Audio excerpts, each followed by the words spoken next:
গতকালকে এক বৃদ্ধ লোক বলেছিল যে মহল্লার ছেলে আব্বাস। মহল্লার ছেলে আব্বাস হলো, মহল্লাতে কি ছেলে একটাই আব্বাস আর কেউ নাই? এজন্য আমরা বলবো যে মহল্লার আরো অনেক ভালো ছেলে আছে, আগামীতে ধানের শীষটা তাদের দিবেন, এইসব সন্ত্রাসীদেরকে আপনারা আর দিবেন না। আর আমি বলবো আমাকে শান্তিতে কাজ করতে দিন। আমি তারেক রহমানের কাছে অনুরোধ জানাবো, এমনি অনেক সন্ত্রাসী গডফাদার নিয়ে পকেটে নিয়ে হাঁটতেছেন, বিভিন্ন জায়গায় পরিচয় করিয়ে দিচ্ছেন। আমাকে যদি ঘাটান, আমি আপনার পুরো বাংলাদেশের গডফাদার যারা আছে সন্ত্রাসী চাঁদাবাজ যাদেরকে নমিনেশন দিয়েছেন, আমি সবার আমলনামা ইনশাল্লাহ প্রকাশ করে দিব। অনেকেরই আমলনামা আমাদের কাছে আছে। আমি আর বেশি কথা বলবো না আব্বাস ভাই সম্পর্কে, ওনার প্রচুর আমলনামা আমার কাছে আসতেছে।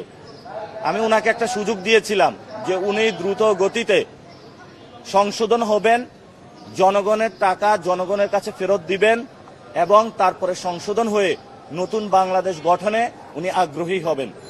কিন্তু উনি সেই কাজটা করলেন না, উনি পুরাতন বদ অভ্যাসের গোয়ার্তুমি শুরু করলেন।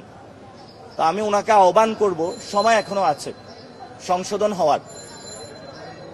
এই যে বিভিন্ন যে পরিবহন সেক্টরে চাঁদাবাজিগুলো চলতেছে, আমার কাছে অনেকে মেসেজ পাঠিয়েছে, সায়দাবাদ টার্মিনালে কে চাঁদাবাজি করে, চাঁদার ভাগটা কই যায়?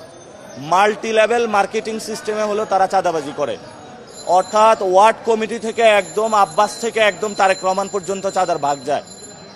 তা আমরা এই সকল কার্যক্রম বন্ধ করার জন্য অনুরোধ জানাচ্ছি। আমরা তাদের যে সন্ত্রাসী গ্যাংস্টারের যে ইকোনমি, এটা বাংলাদেশে গণ অভ্যুত্থানের পরে আমরা চাই না। আমরা একটি নতুন বাংলাদেশ চাই।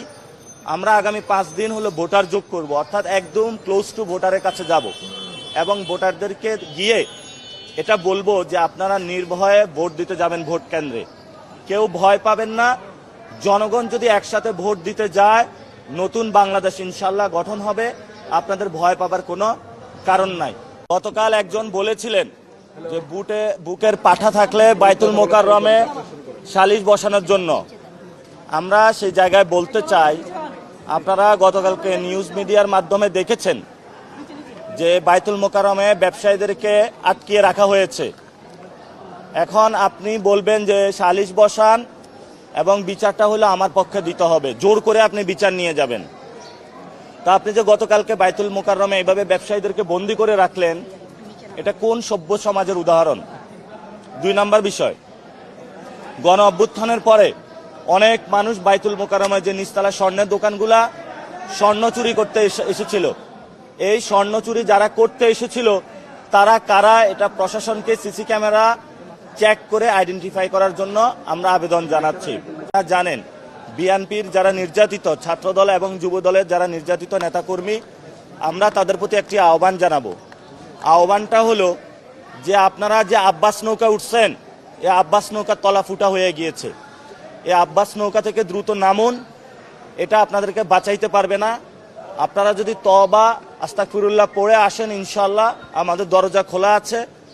চাঁদাবাজি বন্ধ করে আসলে, সন্ত্রাসী কার্যক্রম বন্ধ করে আসলে ইনশাল্লাহ আমাদের সাথে ঐক্যবদ্ধভাবে কাজ করতে পারবেন। ঢাকা 8-এ আমি সবাইকে নিয়ে কাজ করবো ইনশাল্লাহ।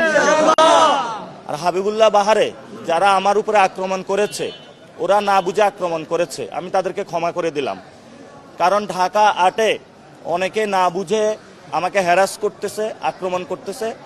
আমি তাদের প্রতি একটা সবিনয় অনুরোধ, আমি তোমাদের ভাই, তোমরা আমার ভাই, অনেকে আমার বাবার বয়সী, তো আমি আপনাদেরকে ক্ষমা করে দিলাম। আমরা একটি সুন্দর সম্প্রীতি সমাজ গড়তে চাই, যে সমাজে আমরা কোনো হানাহানি, অপরকে মারামারি এই কাজটা করব না ইনশাআল্লাহ।